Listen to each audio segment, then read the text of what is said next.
अगर तुम्हें भी ऐसा लग रहा है कि पहले तुम्हारे हेयर थिक और हेल्दी थे लेकिन अब धीरे धीरे वॉल्यूम कम होता जा रहा है, तो इसे नॉर्मल समझने की गलती बिल्कुल भी मत करना। हेयर पहले जितने डेंस नहीं लग रहे हैं, स्टाइलिंग करने में दिक्कत हो रही है, और अगर ऐसा लग रहा है जैसे हेयर में कोई लाइफ ही नहीं बची, तो सबसे बड़ी प्रॉब्लम पता है क्या है? ज्यादातर लोग इसे सीरियस ही नहीं लेता। उन्हें लगता है कि ये नॉर्मल है, कुछ नहीं है, बस थोड़ा हेयर फॉल है। लेकिन सच तो ये है कि हेयर एकदम से कमजोर नहीं होता। ये प्रोसेस इतना स्लो चलता है कि तुम्हें पता ही नहीं चलेगा कब तुम्हारे स्कैल्प दिखने लगे, और जब तुम्हें ये पता चलता है तब काफी नुकसान हो चुका होता है। आज की इस वीडियो में मैं तुम्हें बताने वाला हूँ 4 हिडन रीजन जिनकी वजह से तुम्हारे हेयर धीरे धीरे थीन और वीक हो रहे हैं। और अच्छी बात क्या है पता है? इनमें से ज्यादातर चीज तुम्हारे कंट्रोल में होगी, तो वीडियो को एंड तक जरूर देखना, क्योंकि अगर तुमने एक भी चीज मिस कर दी तो तुम इसे कंट्रोल नहीं कर पाओगे। Number 1, silent damage. ज्यादातर लोग हेयर फॉल के बारे में सोचते हैं कि हेयर एकदम से गिरना शुरू हो जाते हैं, लेकिन रियलिटी इससे बिल्कुल अलग है। हेयर डैमेज इतना स्लो होता है कि तुम्हें पता तक नहीं चलता। इमेजिन करो कि तुम रोज लेट सोते हो, तुम्हारा स्ट्रेस लेवल हाई रहता है, बॉडी को रिकवरी का टाइम ही नहीं मिल रहा, एनर्जी हमेशा लो रहती है। एक दिन में तुम्हें कोई फर्क नहीं दिखेगा, शायद एक हफ्ते में भी नहीं,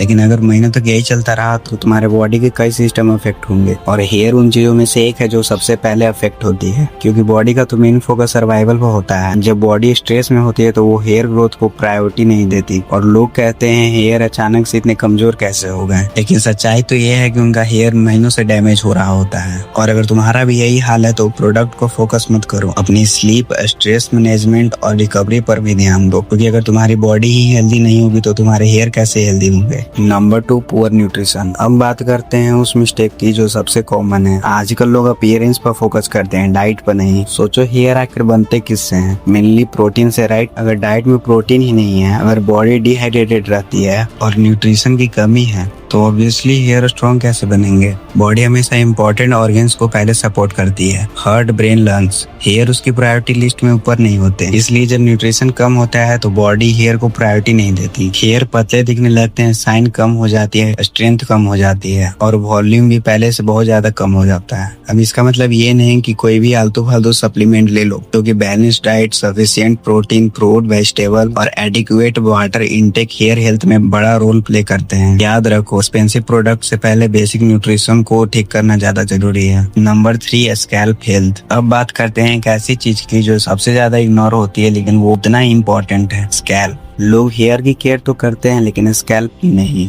जबकि हेल्दी हेयर की फाउंडेशन ही स्कैल्प होती है। अगर स्कैल्प ही हेल्दी नहीं होगी तो हेयर कैसे होंगे? अब सोचो, दिन में पसीना आता है, ऑयल बिल्डअप होता है, डस्ट जमा होती है, कभी कभी तो बालों में डैंड्रफ भी हो जाते हैं। अगर स्कैल्प को रेगुलरली क्लीन नहीं रखोगे तो इन्वायरमेंट अनहेल्दी हो जाएगा और धीरे धीरे हेयर के रूट्स कमजोर हो जाएंगे। और लोग क्या करते हैं? शैम्पू बदलते हैं, ऑयल बदलते हैं, नए प्रोडक्ट्स खरीदते हैं, लेकिन रूट कॉज का उन्हें पता ही नहीं होता। इसलिए स्कैल्प हाइजीन को सीरियसली लेना बहुत जरूरी है। अपने स्कैल्प को क्लीन रखो, फालतू के प्रोडक्ट से बचो। अगर डैंड्रफ या इरिटेशन लगातार बनी हुई है तो डॉक्टर से कंसल्ट करो, क्योंकि स्ट्रॉन्ग रूट्स के बिना स्ट्रॉन्ग हेयर पॉसिबल नहीं है। Number 4, everyday damage. अब आते हैं सबसे रिलेटेबल रीजन पे, वो छोटी छोटी हैबिट्स जो तुम्हारे हेयर को अंदर से किल कर रहे हैं। उन्हें थोड़ा भी अंदाजा नहीं होता कि उनकी हेयर अंदर से डैमेज हो रही है। जैसे वेट हेयर को टॉवेल से एग्रेसिवली रब करना, बार बार हेयर को हाथ से लगाना, बहुत रफ कॉम्बिंग करना, एक्सेसिव हीट स्टाइलिंग, बहुत टाइट हेयर स्टाइल, या फिर लगातार हेयर को पुल करते रहना। प्रॉब्लम ये नहीं है कि तुमने ये एक आध बार कर लिया, प्रॉब्लम ये है कि तुम ये हर दिन करते हो, और यही रिपीटेड स्ट्रेस धीरे धीरे हेयर शाफ्ट को कमजोर बनाता है। फिर हेयर फ्रीजी हो जाते हैं, ब्रेकेज बढ़ती है और ओवरऑल डेंसिटी कम महसूस होने लगती है, और लोग सोचते हैं कि हेयर सडनली खराब हो गए,